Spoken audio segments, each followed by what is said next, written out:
We are back with more EA Sports WRC news. Last week we saw the first gameplay with an overview of the cars and tracks. There was also a lot of interesting information about the dynamic weather, the seasons and how the driving physics are an evolution of Dirt Rally 2.0.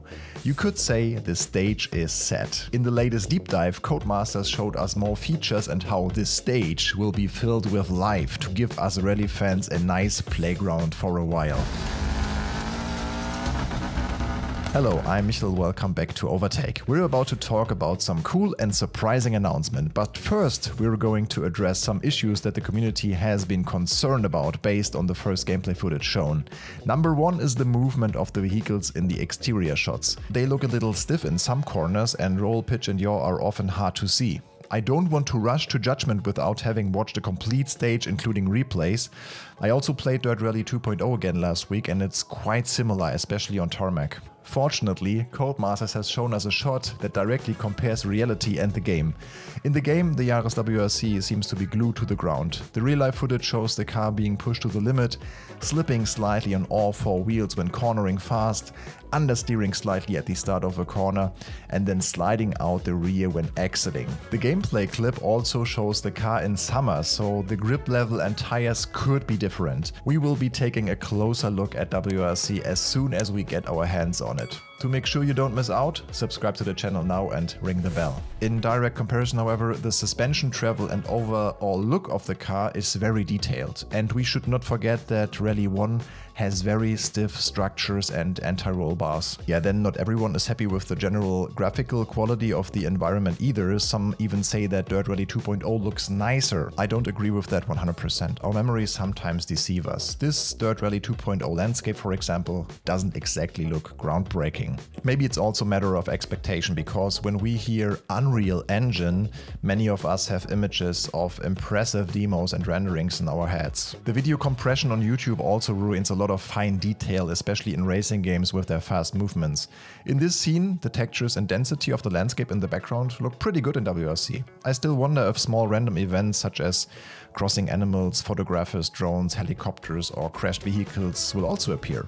Yeah, what do you think so far? In this week's second deep dive, we were also able to gather some fresh impressions, including of the many stages. As a reminder, the 18 locations, each with about 30 kilometers of unique sections, should provide up to 600 unique kilometers in the game. And what we now know is that the stages are divided in the same way as they were in Dirt Rally 2.0. As you can see in the screenshot, there is one monster stage per country, which is then generally used as a rerun in the opposite direction and divided into sections. Yeah, my hopes for head-to-head arenas and super specials are slowly fading, but the variety should be okay for now. And there are other features that add to the variety even more. One of them is the career mode, which comes without any big surprises. In classic WRC game fashion, we can choose to start our journey as a rookie in the junior WRC, WRC2 or directly in the top class. A benefactor finances your team with a budget that is tied to goals and allows us to buy cars or staff with certain bonuses and modifiers. Extensive R&D tech trees like in F1 seem to be missing, as well as a deeper team management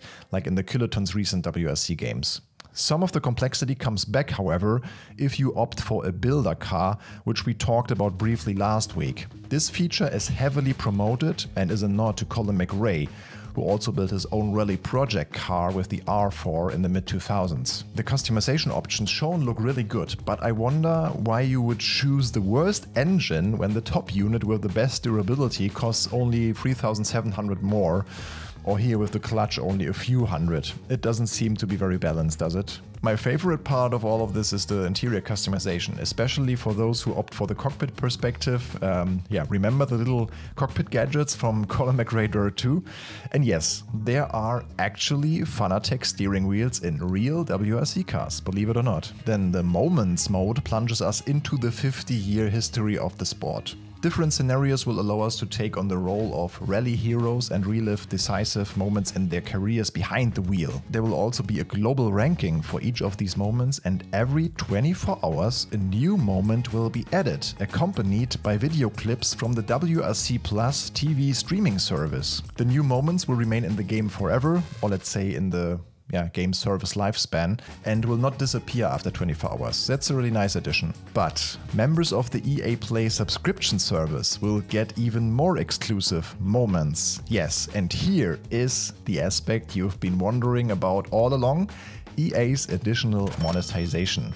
There's also the Rally Pass with the VIP Pass option, which allows you to unlock further driver customizations or elements for the livery editor via an in-game XP system. If that's all there is to it, and if it's anything like an F1, you can safely ignore it. At first glance, this seems to be very fair, even compared to Dirt Rally 2.0, whose large final scope was also accompanied by many microtransactions and paid seasons. With Regularity Rally, Codemasters tries to add a little more variety to the action. The aim is not to complete the stages as quick as possible, but to compete in consistency. A discipline that also exists in the real world, especially in historical rallies. Of course, this helps to take things slowly in the beginning and to learn. And this is also where the Rally School comes in, which is designed to help beginners find their feet in the WRC world. Multiplayer is also on board, of course. There are sessions with up to 32 players, cross-network and cross-platform.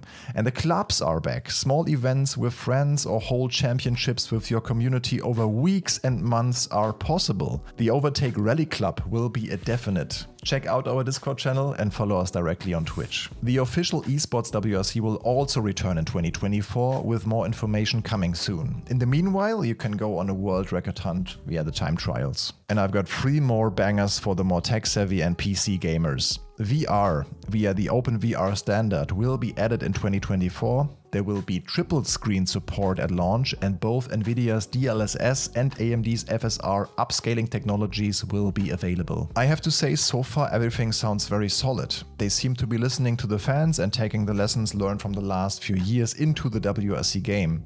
If the whole thing runs properly, feels good and is free of bugs, we rally fans could have many months of enjoyment. You'll be hearing more from me about WRC in the lead up to its release at the end of October. Next week, we'll be working on bringing you Forza Motorsport content, among other things. Until then, in case you have missed it, check out my WRC video from last week and also step by our Twitch channel. Link is in the description. Have a great weekend.